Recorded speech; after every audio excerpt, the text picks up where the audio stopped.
When you use the word modern, though, do you believe that something was lacking from disco? The kick drum. Are you a slave to the kick? Is that a relic of the HMC in you? That's the glue that holds the whole club together. Right?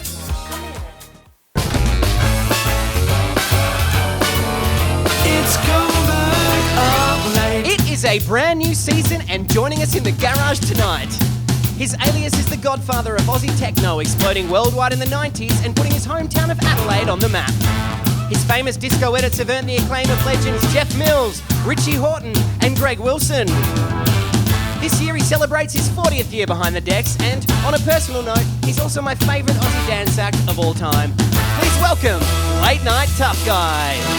Tuff, tuff, tuff in the air tonight. House music from home never felt so right. Now your neighbors awake in the 3058.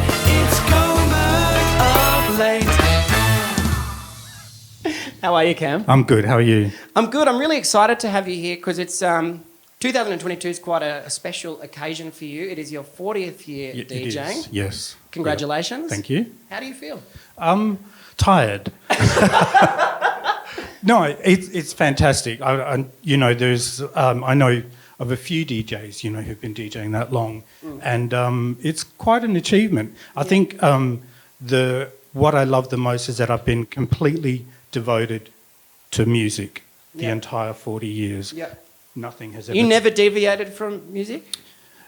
Not really. I did take a little bit of time out. Was that between HMC and Late Nite Tuff Guy? It was actually. Yeah. Yeah. But, you know, it's been a great 40 years. Prior to that, did you work at Woolworths? I did. That doesn't, although it doesn't quite count as a deviation, though, does it? Because you have to start in music in order to deviate from it. Right. So I'll let you off the hook there. Yeah, okay. How did you know that? I've been stalking you. Please forgive me. What happened 40 years ago to catalyse all of that?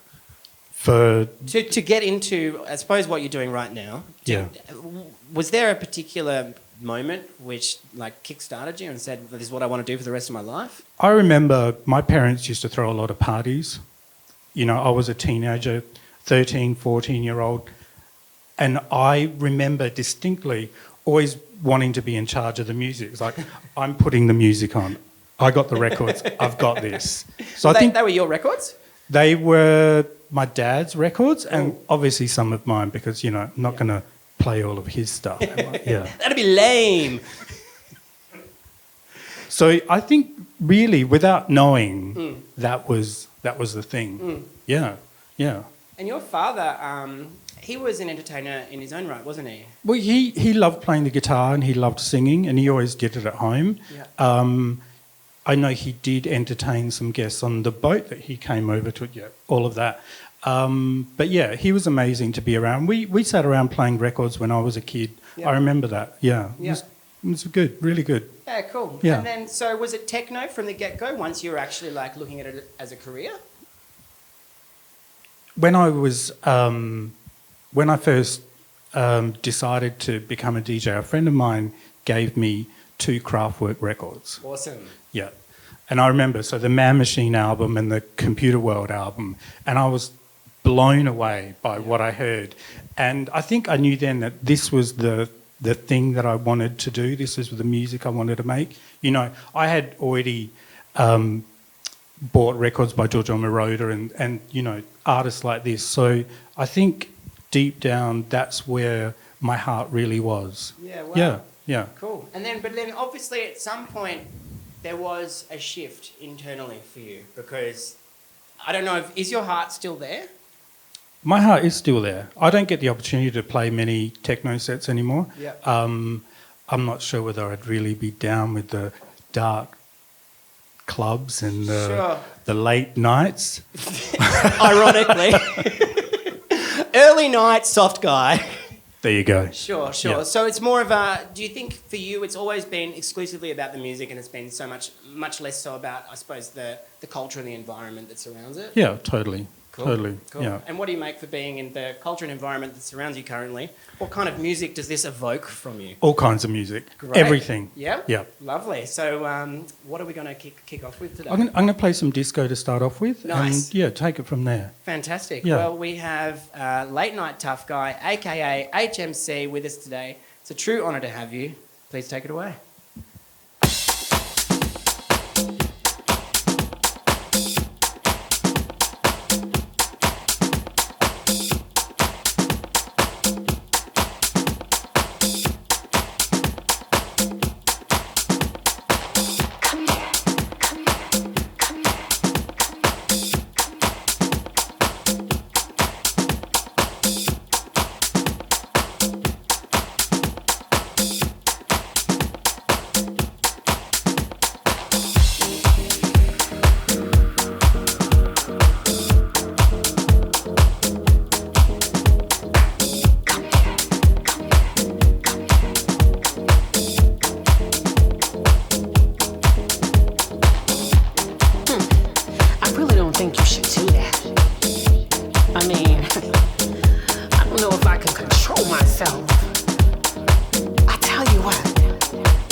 You've triggered me. I have a question for you.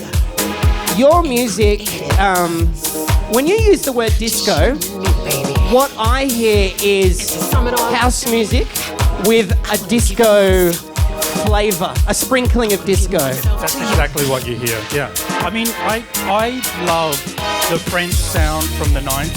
That's probably one of my favourite sounds. And I think I'm going to try and make music like that in the future. Oh, that's awesome. It's amazing. It's a great sound, right? You heard it here first. This is where it's kicked off. I like to think the genesis of the idea was this conversation.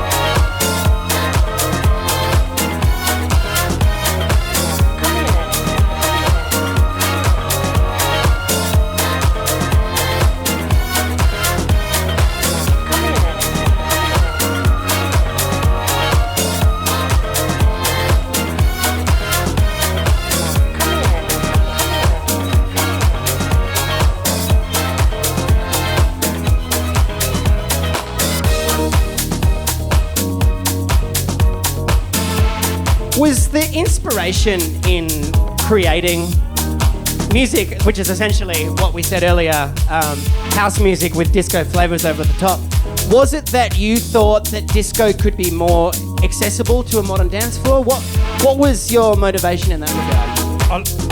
I love sampling.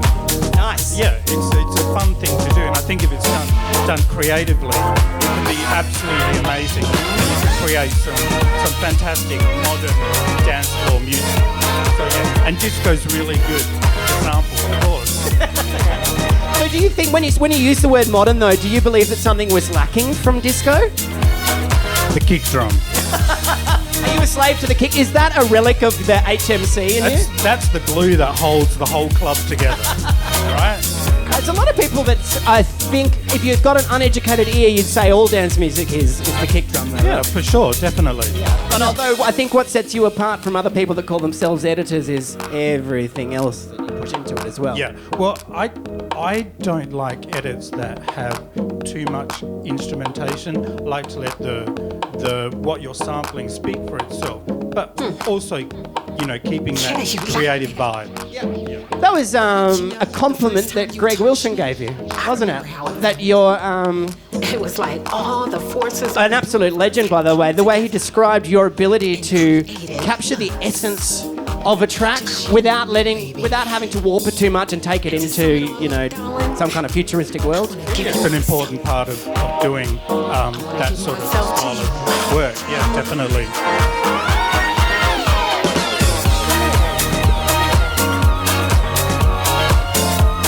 I'm sorry to cut you off there, but there was a drop.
I have a memory of seeing you play at Revolver upstairs, and you did a great mix that was just like that, and I was so excited to tell you, but it was a loud club and you were playing, that I wrote in my phone, and I quote, "I love that you DJ like you produce with minimal interference, allowing the production or the mix to speak for itself."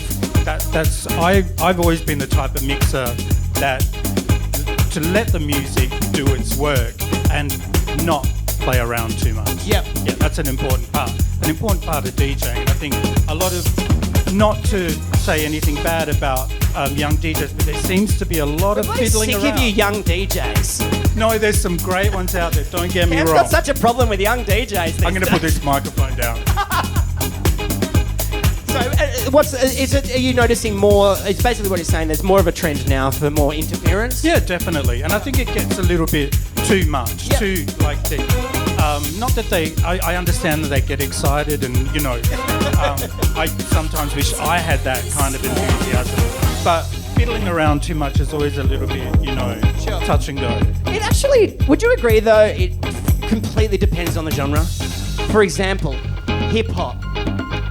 I believe the more interference, the better. Yes, you make a good point there. What about then something like disco versus techno? Yeah, that's you essentially have what is close to a quantized four to the floor beat, but beyond that, are you seeing? Do you think there's stylistic differences in the mixing technique? Look, that's a hard question for me to answer. Well, I'm just not that type of person, so if you can do it well without overdoing it, then go for it. Love it. Yeah. Now, are you happy to watch me do it not well right now? Of course I am. Fantastic. We've got Late Nite Tuff Guy on Coburg up late. Cam, it's an honour to have you here. Thank you so much.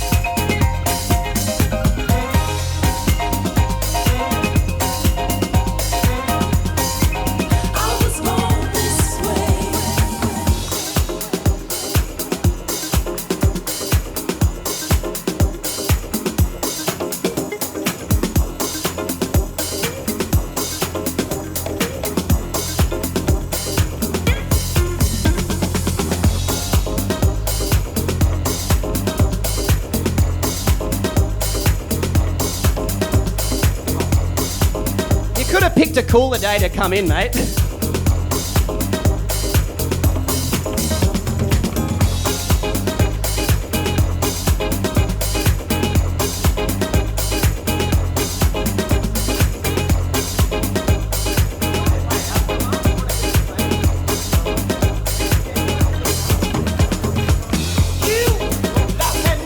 I've just asked, to paraphrase, do you want me to keep playing? I've asked Cam, and he says, you do whatever you want to do. And I actually think that was the best moment of my life. It's all downhill from here. And consider what you're doing. Love me like I love you. And together, ain't no telling what you'll do. Love me, love me, love me, love me.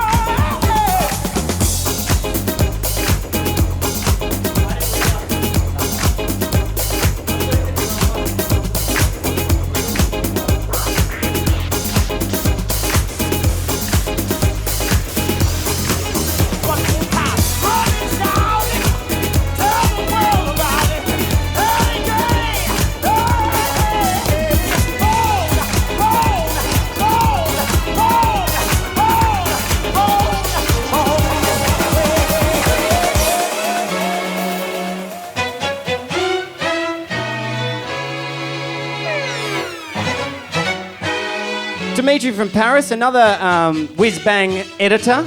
As someone who I believe is the maestro of edits, what do you think sets apart Dimitri's style and sound? Well, I think, first of all, experience. Yeah, he's been playing probably as long as I have. Oh, really? Well, I'm not sure, actually. But I've played with him quite a few times, and he's amazing at what he's an amazing DJ. Yeah. And the way he remixes music, I'm not sure what exactly sets that apart, but I think it does. An X factor, you reckon? Well, I think it comes from experience and knowing dance music and knowing dance floors. And he loves disco, so you know he's pretty much the king. He and Dave Lee, Joey Negro, you know.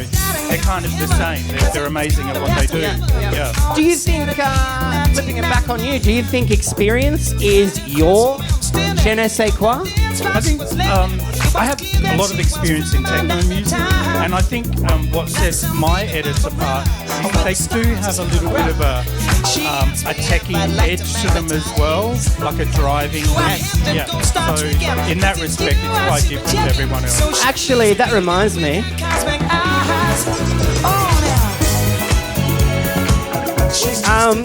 Not all Late Nite Tuff Guy productions are disco. No, they're not. I think I could not wait to give you this compliment that I Get Deeper is the greatest Australian club tune of all time. Thank you. In my personal opinion. I think it's flawless. But that seems to that's more of a tech house jam. Yeah, definitely. And I guess my question is, where do the parameters of HMC, Late Nite Tuff Guy exist in a production standpoint? Do you have parameters? I don't think I do, but I think I Get Deeper was I don't know how to say it, but the between track, like HMC, The link, the missing exactly. link. Thank you. Yeah, definitely. Yeah. Would you be comfortable in dropping it in a HMC set though? I've done that before, so I did that when I played in Berghain for the first time. Oh wow! I did that, and you know, it was great. That was an amazing experience. I was playing in Berghain. Had you been there as a punter before? No. Right, so first time. Most people can't get past the bouncer. You're past the bouncer into the booth. Into the booth. Yeah, right. And it was an incredible experience. I'm not quite sure how to describe. I think you have to go there to really appreciate exactly what it is. The sound system is incredible. Yeah. I did a few hours at Berghain. So I'm really cracking a sweat here. It's hot in here. It's hot, and we've got 45 minutes. I'm sorry to break the bearer of bad news. I thought it was such a great sound system at Berghain, but I much preferred Panorama Bar purely because of, I think, stylistically the music, and it's almost like the sound system was so good in the techno room, which is downstairs, that's Berghain. Kind of all I could hear was kick drum. Yes, true that. I've played in Panorama Bar a couple of times as well. As Late Nite Tuff Guy or HMC? As Late Nite Tuff Guy, but I played house and techno. Right. Yeah, so it was kind of a weird thing, but I think the energy up there is on a it's a different level. I did enjoy myself in Panorama Bar more than Berghain. Even though I had a meeting with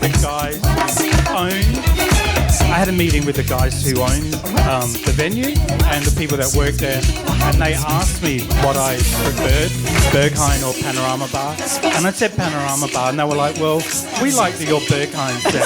I don't know why they bothered asking. All right. You don't strike me as the kind of person that would, outside of your job, you would otherwise go out clubbing. Is that right? No. Not now, anyway. Was that ever a part of your history? Yes, definitely. Were you a club rat? Well, I think dancing is an important thing to being a good DJ. Well, I hope you don't mind, but I'll be dancing a little bit today. You go for it. That's how I make up for not being a good DJ.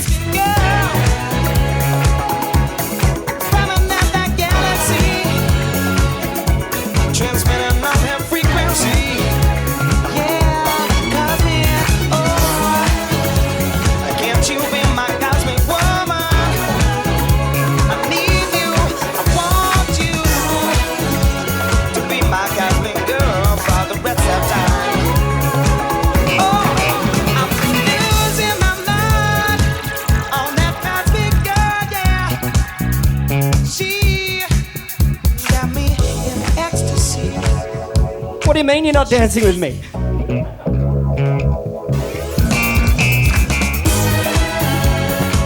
She's just a cosmic girl from another galaxy.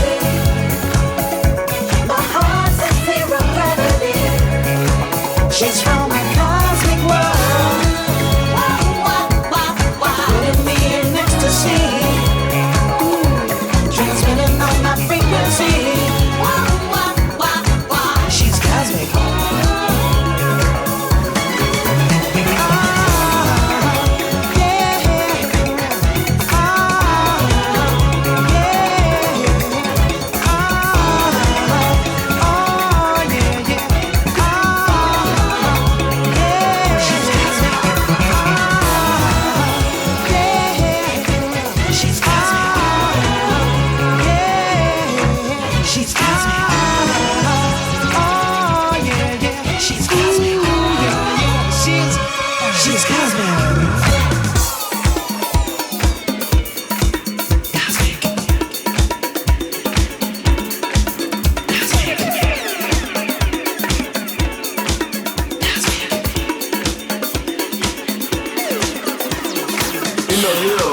Complaining about what they don't have. Wow, you actually got people out here that's been laid off having some real hard times. They losing their houses. They trying to figure out where they gonna sleep, where they gonna get their next meal. I mean, you name it, it's going on. When you get to look at that people that really have stuff versus the ones that's really struggling and trying to hold on to what they have. And I'm just reflecting on growing up. Seemed like the less that we had, we was at our best. This is real what I'm talking about, and this is a wake-up call. We shared more when we had less.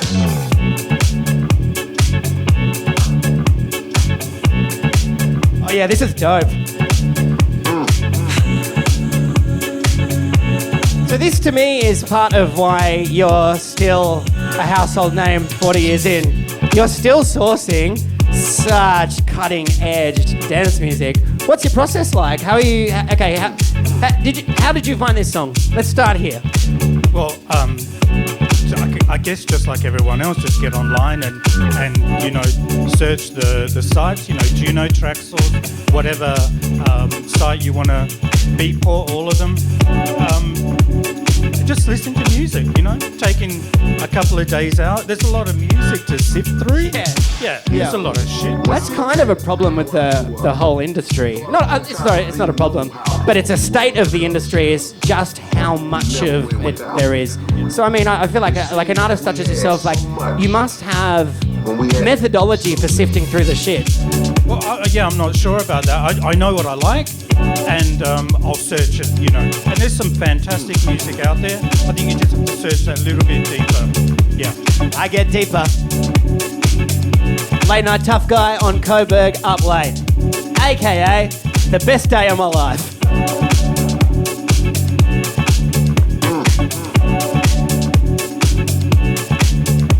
We shared more when we had less.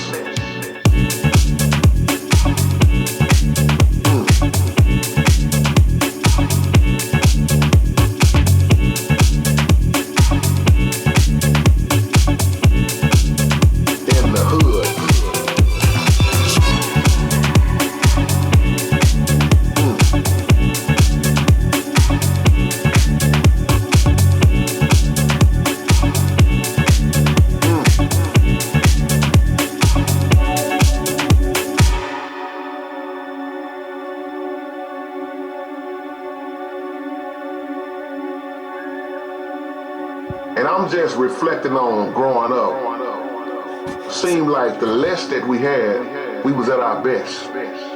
This is real what I'm talking about, and this is a wake-up call. We shared more when we had less. Damn. Mate, there's no drop without a breakdown.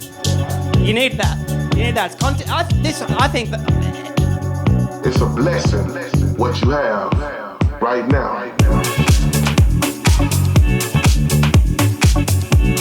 drop doesn't exist without the breakdown. It's all context. This whole thing is context. Can I get an amen? Amen. In the hood.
I keep getting confused because I'm working from the right-hand side to the left-hand side and we're back to backing, so I'm just assuming mixer always goes in the middle. I totally get it. I do the same thing. Does that ever happen to you when you're like out at a gig? I've made so many mistakes.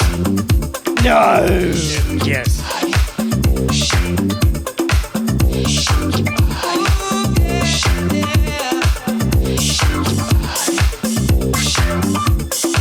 Yuksek, how good?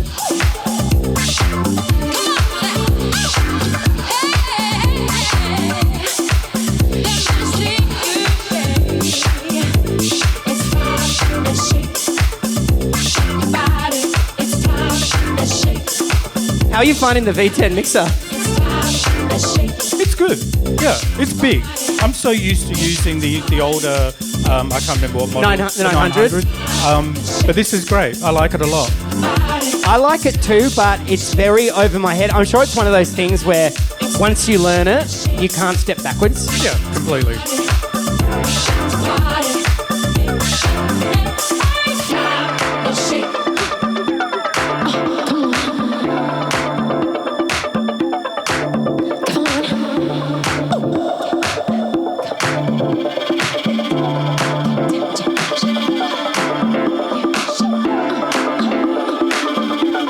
If you get hot, you're welcome to use some of that.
Moments like this, I think, are good for looping.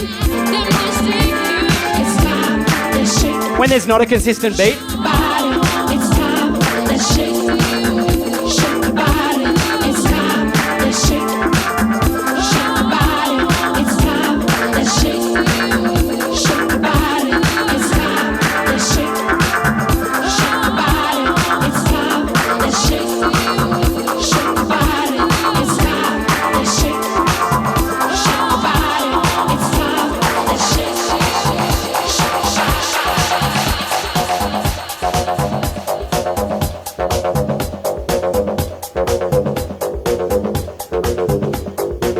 That was a good mix. Thank you, mate. I had to redeem the other one. Earlier, when I said the other moment was the best moment of my life, it's just been superseded.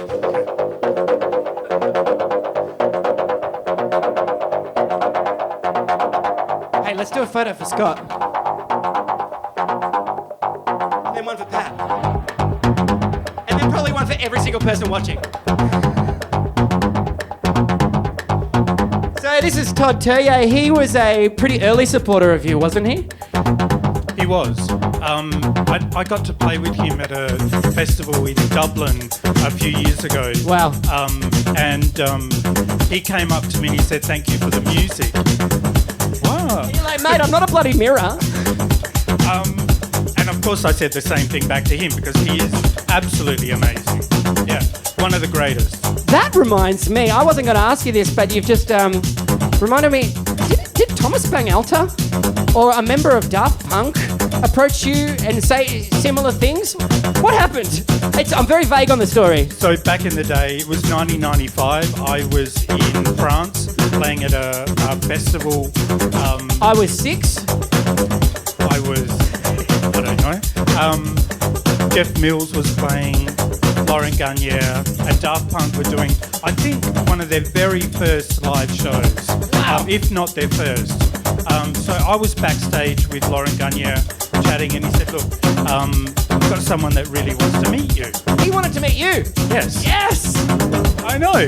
And I was like, wow. And he gave me his record. So the first Brûlé record. Wow. I think it's called Tracks on the Rocks, Volume 1.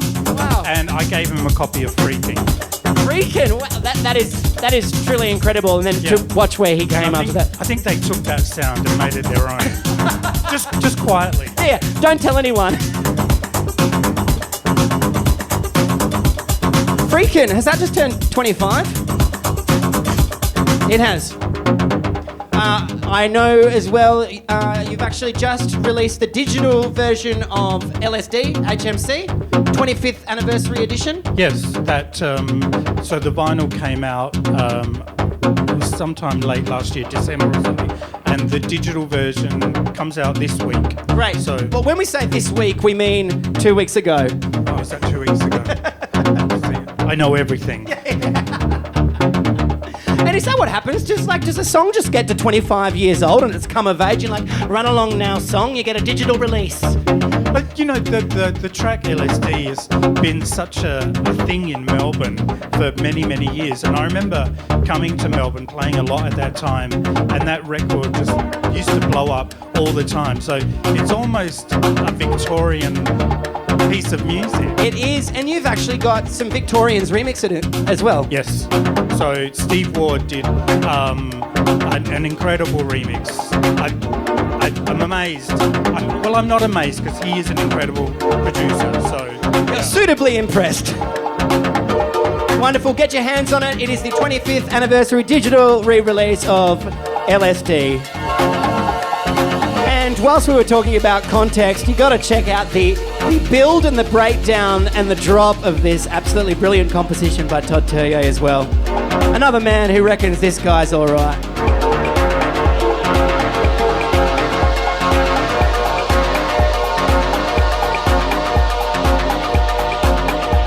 He drags this out, I'll tell you what.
driving.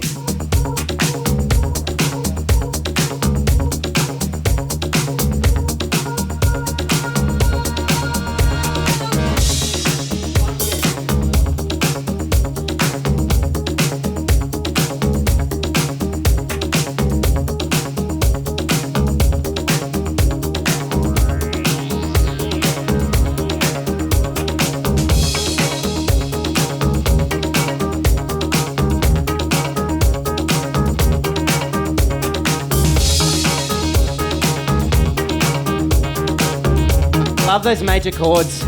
Really feel good.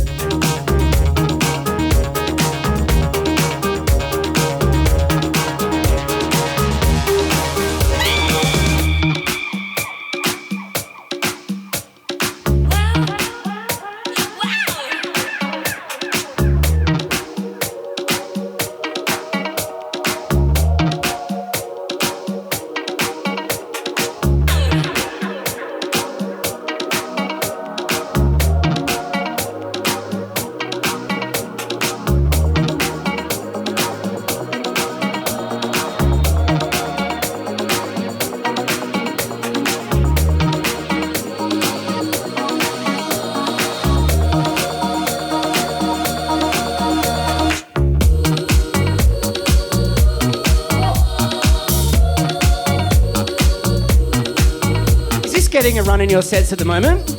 This is?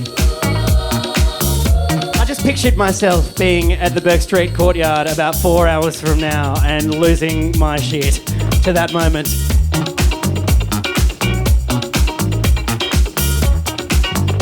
By the way, it is a blessing that we've got Cam here at all. This journey to have Late Nite Tuff Guy standing right here began over a year ago. Do you recall the moment when a crazed man in a red Love You t-shirt approached you out the front of a billboard? Billboard.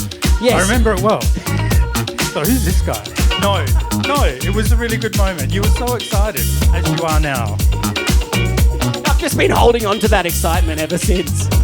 Yeah, I remember it really well, yeah. Well, that was a very special moment for me because I brought a handwritten card to Cam, and the first thing that was awesome was that you said that you remembered the show, which was really cool. Yeah. And then the second thing was, well, you took the card, and I got to shake the lovely Scott's hand. Shout out to you, Scott Thompson. You're a wonderful man. Thank you for all your help. And you put the card in your pocket, and you're about to walk into the gig. Fair enough. You had somewhere to be. And here's this degenerate who says, actually, can you stop what you're doing? I know there's 600 people waiting for you, but can you just read the card right now? And I got to watch Cam's eyes read my offer to come on the show, and in his beautiful, softly spoken voice said, oh, I'd love to. Now, 12 months later, here you are. Here we are. Thank you so much. Thank you.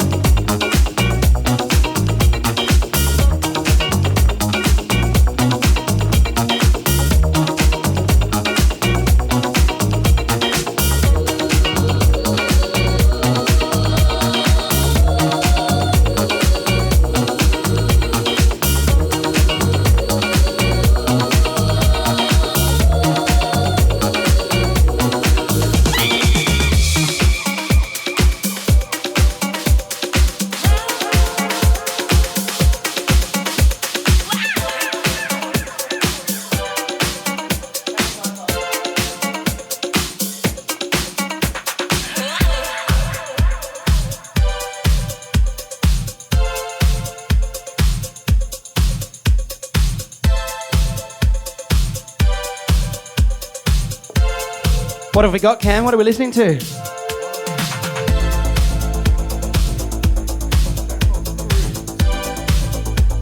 A track called Cruise. Do we know who it's by, or it's just it's a title at this stage? Title. I love that. Very mysterious. I'll probably find out between now and when I release this episode the artist, and I'll actually publish the artist right here.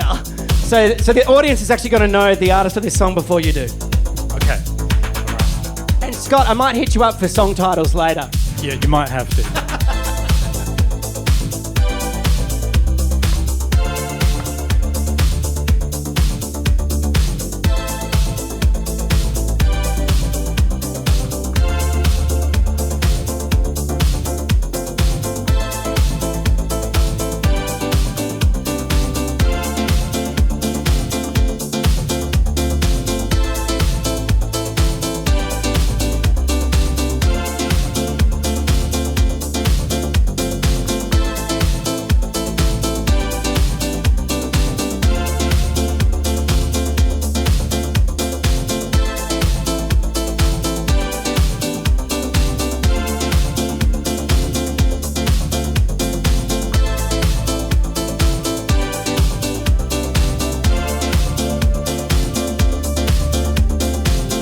we've got a moment now.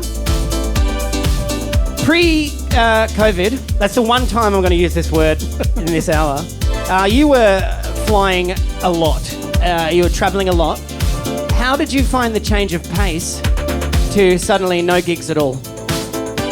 Honestly, so at the end of, or towards the end of 2019, November, I got back from a 6-month tour of the States and Europe. Wow, and, non-stop. It was pretty much non-stop. Wow. My partner was with me and I was like, I am really tired. I need to have a break. Is this your fault? It's a good question. So it actually came at a good time for you. Definitely, and I took that time, and I was obviously really creative in the studio, though I haven't really put much out. I had a great time making music. Yeah. Is that something that normally... And resting, sorry. Yeah, true. No, very important. We all got to rest. Definitely. Turns out he is human. Do you think that is time for making music? That's normally not an abundance for you, is it? No. That's like a gift, right? Yeah, totally. And I hate the fact that I have to work weekends and then go back to music that I was doing. Yes. You know, it doesn't really work like that. So are you still making music now that you're back in the swing of things? I am, yeah. I do as much as I can. Yep. Trying to perfect the art of beat matching and listening. Pretty difficult. Sorry, I do that all the time. When people come up to the console, I'm mixing and talking at the same time. Okay, now's your opportunity to not offend anybody and speak to them generally. Do you not want them to do that? No. All right, guys, if we want to talk to Late Nite Tuff Guy, do it after the show, unless you're me right now.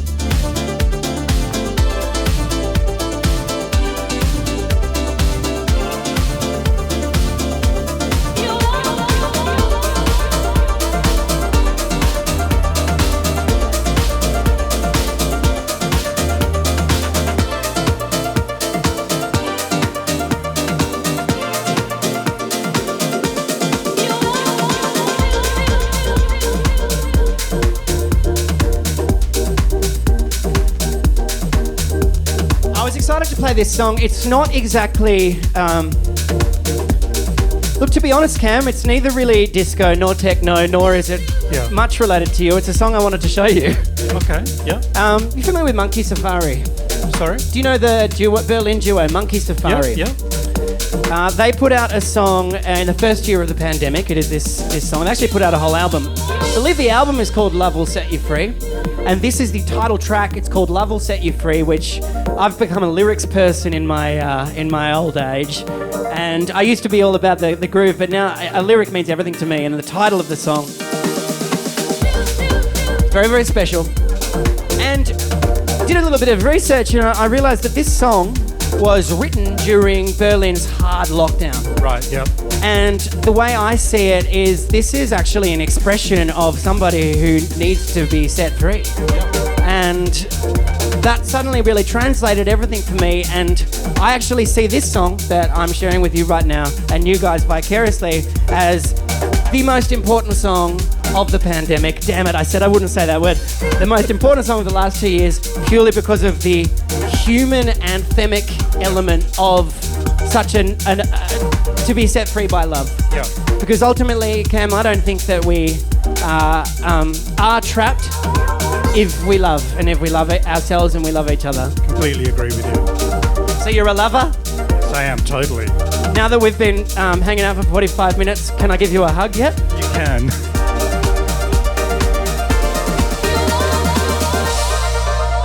So here's a little breakdown for you.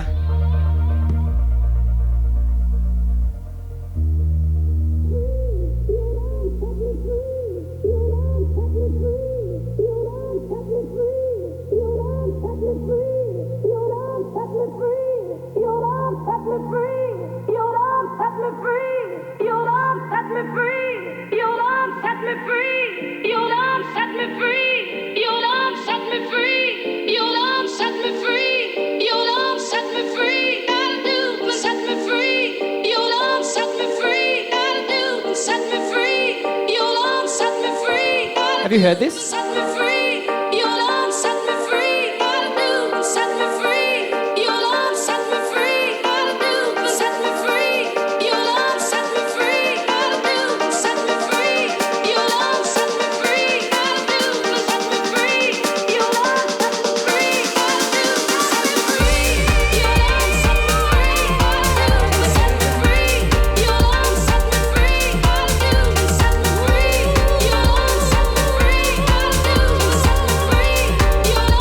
just got the off-camera nod of approval from Cam.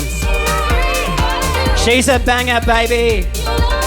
Love your work, Monkey Safari. It truly is a beautiful sentiment and a beautiful tune, and a reminder to everybody watching at home that love will set you free.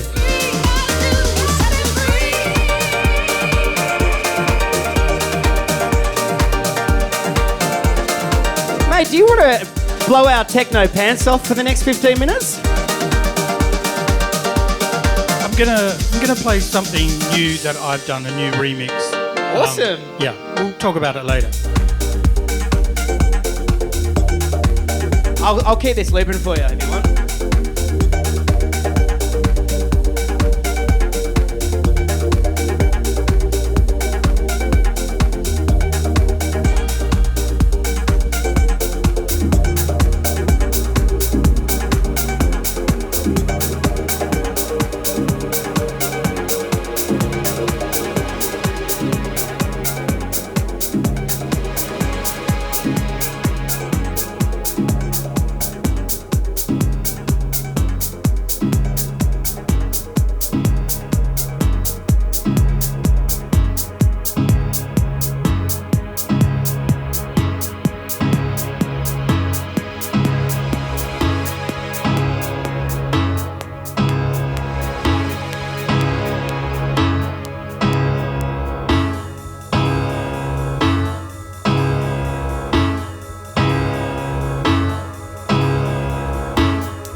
Is this Late Nite Tuff Guy or HMC?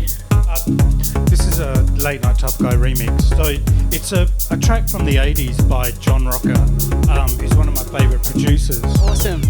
And I remixed the track, and it's getting an official release in the next couple of months. Great. So, and it's one of my favourite remixes, definitely. Awesome. So, and it's the first time I've played it. Right now, we are making history. John ROCCA, Late Nite Tuff Guy remix. You're hearing it first on Coburg Up Late. What an honour.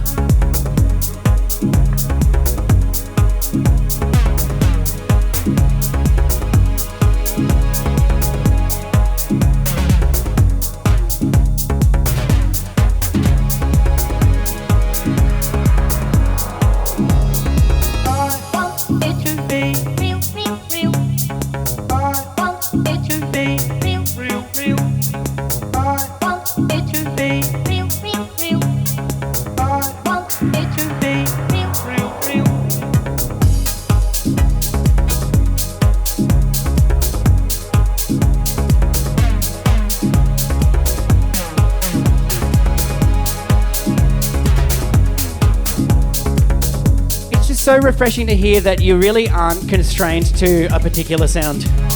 You're just like, you're kind of just, you go down and you sit in the studio and whatever comes out, comes out. You're not trying to create a Late Nite Tuff Guy No, sound. well, I love all kinds of music. I really do. But, you know, it's like food. You just don't want to stick to one type of food, do you? You want to try it all. Totally. Yeah. Totally. However, then maybe on the analogy of food, we could refer to HMC and Late Nite Tuff Guy not as dishes, but cuisines. There you go. And maybe HMC, that sounds like your Gregorian, hearty, mainly meat, actually. It's actually all meat. Sorry to offend any vegetarians. But perhaps your Late Nite Tuff Guy might be more leaning towards your fancy, maybe Parisian. You've got a little bit of escargot. That's hilarious. Yeah, I agree with you. Totally.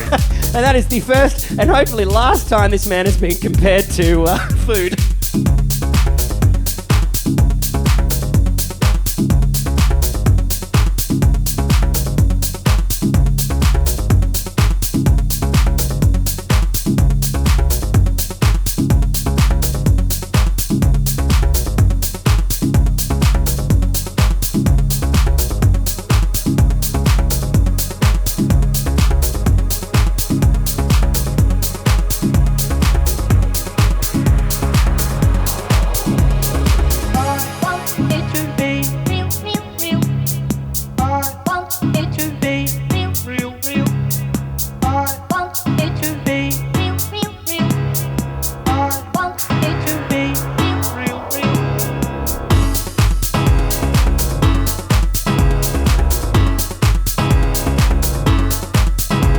this one slaps, Cam. Is this getting a run tonight? I'll see if I can fit it in. It's a deeper cut than what I would normally play at a show like tonight. Yeah. But we'll see. Yeah. Yeah, because when you're given like a 2-hour kind of almost a festival set, which was what tonight is, would you be more inclined to lean towards vocals and floor fillers? Definitely. Sure. Yeah. Keep it light. Sure. Yeah. Then what's your ideal DJ set then a scenario, if not that? Or is that it? Is that what you want to play? There are lots of different scenarios. Oh, but you know, as you say, like we can't stick to one type of food. Yeah. You've still got a favourite food. Each and everywhere you move, twist your body. I honestly don't know how to answer that. Yeah. Let's not answer it. That's what I love. I love that. You know, I'm actually reading between the lines that this is the best gig you've ever played. I reckon it might be. Yes. You just keep doing it.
Feels a bit slower than contemporary techno. Yeah, I like the speed that it's at. I remember when I first started playing like Jeff Mills style techno. Just a moment. I'm sorry, but I'm going to blame you for interrupting you. Okay. Sorry, Jeff Mills. Sorry. Yeah, and sometimes it'd be pushing it to 140 BPM. Does that do it for you? Not now. No. And I like this tempo. Good groove. Yeah, totally. Yeah. So it sounds like you've always had within you very much a house sensibility, even as a techno producer. Yeah, I guess so. Yeah. In terms of producing techno, something that has always I've always marvelled at about you, one of the things I've always marvelled at about you is that in order to, because you were producing analog techno, weren't you? Yep. Now, there is a hugely different skill set to producing analog techno as opposed to digital edits of disco. How did you find adapting between technologies? And if we can just have a moment for everybody at home to congratulate this man on excelling in both fields. Like, that's incredible, firstly. Thank you. I think the thing with making techno music on analog equipment, for me that was a lot of fun. I used to love hooking up the machine, writing, programming, everything.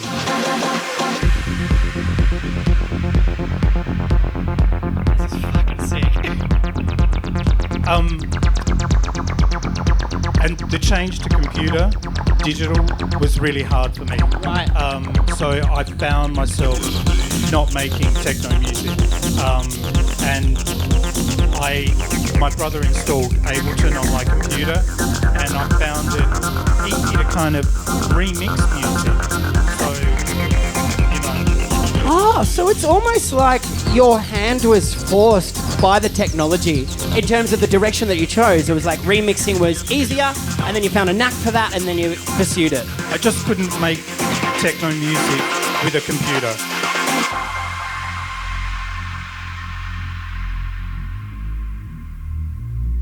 Do you have a preference now? Producing analog or digital? Well, I don't have any analog equipment. Just get rid of it. I did. Really? Yes. Was that like a ceremonious purging of your past, or what? No, or just needed $50 one day? Yep, the latter. Gotcha. Yep.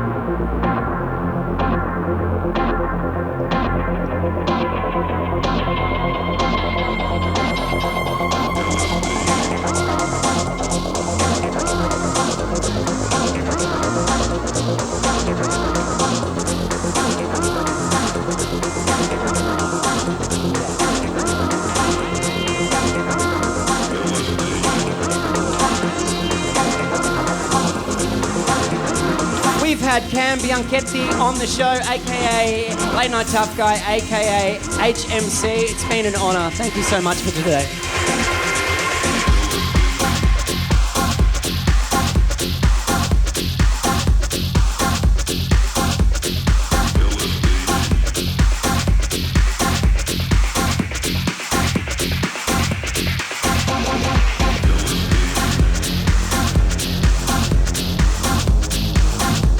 Got a few fist pumps in you, I reckon.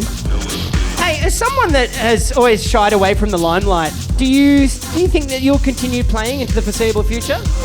As far as, well, yeah, I haven't really given, I don't give that much thought. I love that. Good. Why would you? Yeah, no. So, I'd like to think that maybe, you know, up until I'm what? Like Giorgio Moroder playing until he's, how old is he? 80. Yeah. Exactly. Well, I mean, you have one of the most unique careers in that I think that you're at the height of, like, your profile is only growing. At 40 years of playing, your profile is at, am I right in saying it's as big as it's ever been? I think it seems bigger because of social media. I'm not sure. I thought that I had a big career as DJ HMC, but, you know, I could be wrong. Yeah. It's pretty special then, at the very least, that whether it is or it isn't, that it feels so big this far along in the game. I've certainly toured a lot more as Late Nite Tuff Guy. Well, you could argue that there'd be a more mainstream appetite for it. Probably, yeah. And so therefore, perhaps, you know, I'm sure Scott could crunch some numbers and say, mate, we could get 3 times the amount of gigs as Tuff Guy, mate. Ditch the techno. Sell your equipment. Oh, wait, you already did. Mate, just ask me for $50 next time.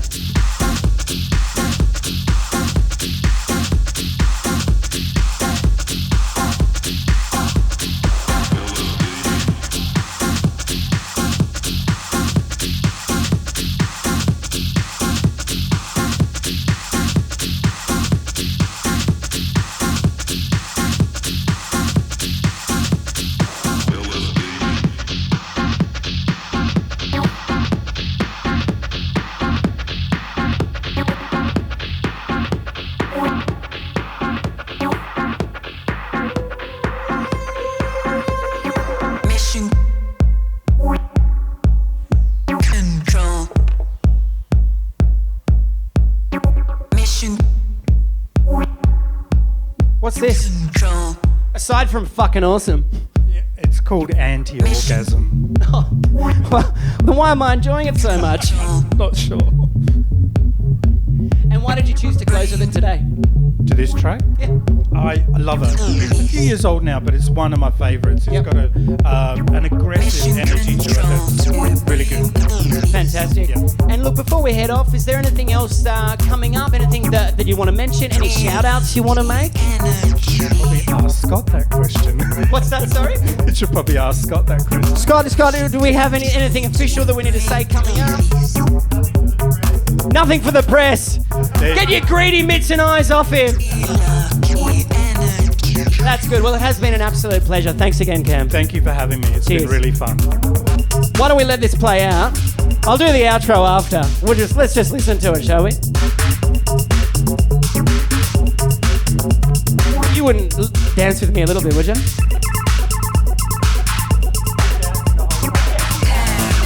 pointed out he's been dancing the whole time. You should see, we got the whole camera crew up and dancing. The Late Nite Tuff Guy effect.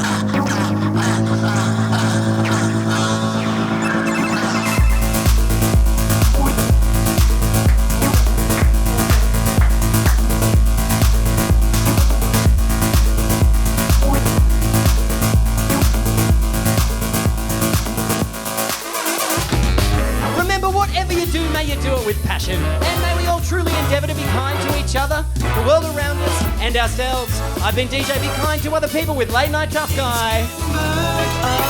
Thank you. Oh. You were amazing. Thanks. You were amazing.